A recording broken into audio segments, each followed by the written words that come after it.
So the E2 visa program allows residents of 80 treaty countries, as they're called, to reside in the USA through a business investment.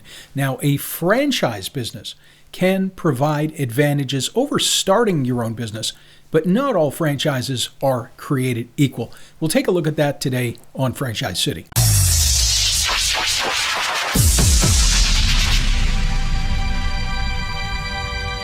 So what are the benefits of a franchise for E2 investors? Number one, you get support and training from the franchise company. So keep in mind, you're in a new country. Starting a business from scratch is going to be a challenge. A franchise gives you a roadmap, instructions, training, and support towards your success. Number two is brand recognition. Now, keep in mind your E2 adjudicator is probably going to be familiar with the franchise brand. That has more credibility than an unknown startup business you might be starting on your own. And number three is your business plan, which you have to provide to the adjudicator. Now, it's easier to create projections for your E2 petition when you have previous financial statistics that are available from other franchise owners in the system. Now, when you look for a business for your E2 petition, keep in mind that the overall objective of the program is to create economic benefit for the USA.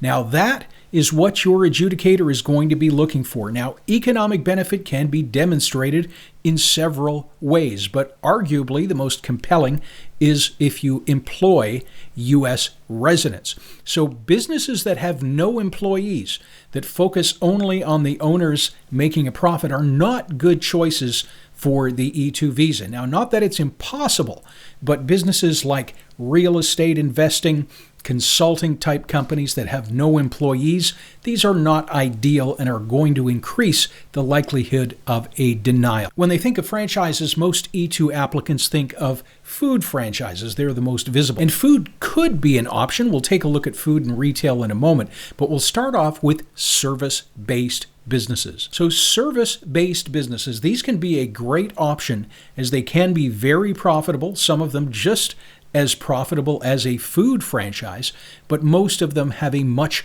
lower investment than a typical restaurant franchise.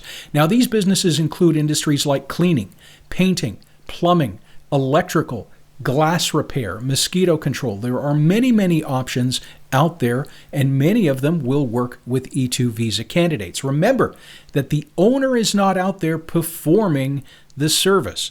They are hiring people to perform the service. What they're doing is running the business in an executive capacity.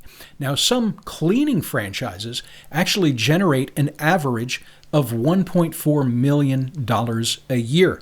Now, to put that in context, an average Subway franchise grosses under $400,000 a year. Service-based franchises are also easily and inexpensively scaled. If you start off with 2 to 4 employees, your business expands, you can add additional vehicles and more employees. Now, this makes your second E2 interview more compelling, as you quite easily can reach 8 to 12 employees or much more during this period. Now, service-based businesses are not great options for owners who may not be fluent in English, or they prefer not to interact with customers, as most of these businesses are very relational.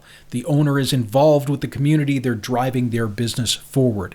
Not all of them are like this, but most have a requirement for some type of owner participation. Now, investment for service-based franchises ranges between $60,000 to $160,000, and we've seen literally hundreds of E2 visa applicants approved with these types of businesses. Number two option is property management. Now, at a $70,000 all-in investment, this is one of the least expensive options for the E2 visa.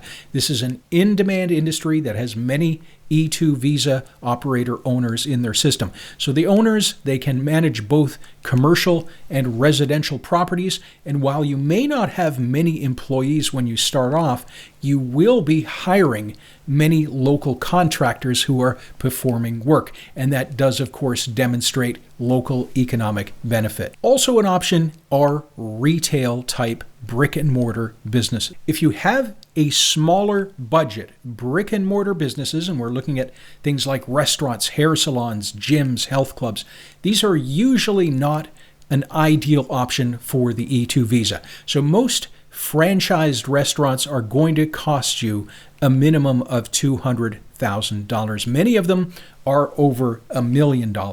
Hair salons, depending on the location, the size of the footprint, they're going to range from about $140,000 to $200,000 for a single operating unit. A fitness center with a smaller footprint and less equipment, they can be obtained for under $200,000. Larger footprint with lots of equipment, obviously much higher. Now, buyers often ask if a resale business, so an existing business that the owner is putting up for resale, if that is a good option, as they have seen bargain businesses for sale for as low as $50,000. Now, the problem with these businesses is they are usually, at that price, financially distressed, and they are losing money. Why else would owners sell at a loss otherwise? Now, a business that is losing money, obviously not a great choice overall, but it's particularly bad for the E2 visa, as you're going to have to convince the official how you, a non-U.S. resident, are going to be able to turn that business around despite an experienced U.S. resident losing money and being unable to turn that business around. Now, unless you have a compelling business plan and experience in turnarounds, a bargain resale is probably not a good choice for you. Now, if you do have the budget, a profitable resale business can be a good choice as it has existing cash flow, but most profitable restaurants and hair salons are selling for many multiples of their revenue. So it's going to cost a lot more than if you have a small budget. Now, as a general rule, and there are certainly exceptions, we suggest that buyers have a minimum of $200,000 available to consider looking at brick and mortar businesses and resales. Most importantly, the key to maximizing your chances of success and your profit is in aligning your abilities, your local market demand, your operational preferences, and all the other criteria to the appropriate E2-friendly franchise. Now, we at Franchise City Broker Group, we've been helping E2 visa applicants find the best franchises for over a decade. Our service is free for qualified buyers. You can learn more at the link above. More details on the problems with buying a bargain resale business, I'll place that down below. Thank you for watching.